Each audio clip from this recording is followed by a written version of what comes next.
फतेहपुर के मकबरे मंदिर विवाद पर योगी की चुप्पी क्या उठने वाली है सियासी सुनार। बीजेपी जिला अध्यक्ष का नाम एफआईआर से गायब, सपा ओवैसी के वार से गर्मा रहा माहौल। मकबरे पर आधी रात मरम्मत, ड्रोन निगरानी, यूपी की राजनीति में मचा भूचाल। उत्तर प्रदेश का जिला फतेहपुर इन दिनों योगी की सियासत के केंद्र में आ चुका है। मकबरा बनाम मंदिर के विवाद में राजनीतिक हलकों में आग लगा दी है और इस आग को हवा दे रहे हैं अलग अलग दलों के नेताओं के तीखे बयान।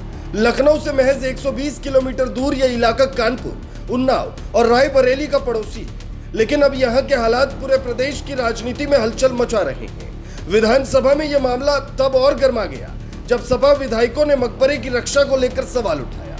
नेता प्रतिपक्ष माता प्रसाद पांडे के सवाल से सदन में हंगामा मच गया।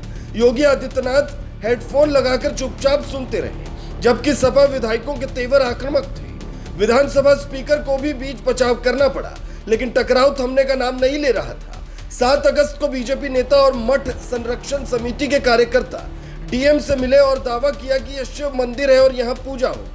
9 अगस्त को मुस्लिम पक्ष सामने आया और कहा कि यह मकबरा है जिसे मंदिर बताने की साजिश हो रही है। 10 अगस्त को बीजेपी जिला अध्यक्ष और आरएसएस और हिंदू संगठनों ने पूजा के लिए भीड़ जुटाने का ऐलान कर दिया। अखिलेश यादव के करीबी और सपा के कद्दावर नेता नरेश उत्तम पटेल इस इलाके से सांसद रह चुके हैं। यह सीट कभी बीजेपी के पास, लेकिन पीडीए की आंधी में निरंजन ज्योति को हार का सामना करना पड़ा। अब इस विवाद में बीजेपी के जिला अध्यक्ष का नाम एफआईआर में नहीं है, जबकि सपा नेता का नाम दर्ज है। ये बात विपक्ष के निशाने पर है।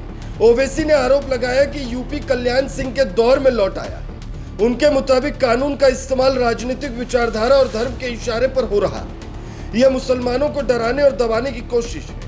उन्होंने इसे 1992 की याद ताजा करने वाला कदम बताया। दूसरी ओर बीजेपी और हिंदूवादी संगठनों का कहना है कि योगी आदित्यनाथ के राज्य में अगर मंदिरों की पहचान और पुनर्निर्माण नहीं होगा तो कब होगा। यह सिर्फ धार्मिक मसला नहीं बल्कि सांस्कृतिक पुनर्जागरण है। पुलिस ने विवादित स्थल पर ड्रोन से निगरानी शुरू कर दी और आधी रात में मकबरे के टूटे हिस्से की मरम्मत भी करवा दी गई। यह सब तब हो रहा है जब विधानसभा में और सड़कों पर दोनों जगह माहौल गर्मा चुका है। अब सबसे बड़ा सवाल यह है कि क्या यहाँ 200 साल पहले मंदिर था जिसे मकबरे में बदला गया, या यह मकबरा ही मूल रूप से था, या फिर यह विवाद सिर्फ राजनीतिक जमीन तैयार करने के लिए खड़ा किया गया। संभल का सच सामने आने के बाद योगी सरकार ने उसे सियासी तौर पर भुनाया। अब फतेहपुर की बारी है। बीजेपी मानती है कि यह कदम उनके जनाधार को मजबूत करेगा, जबकि विपक्ष इसे नफरत फैलाने की रणनीति बता रहा है। आने वाले दिनों में यह विवाद और तेज होने की संभावना है और यूपी की राजनीति में यह मुद्दा एक बड़े तूफान का कारण बन सकता है।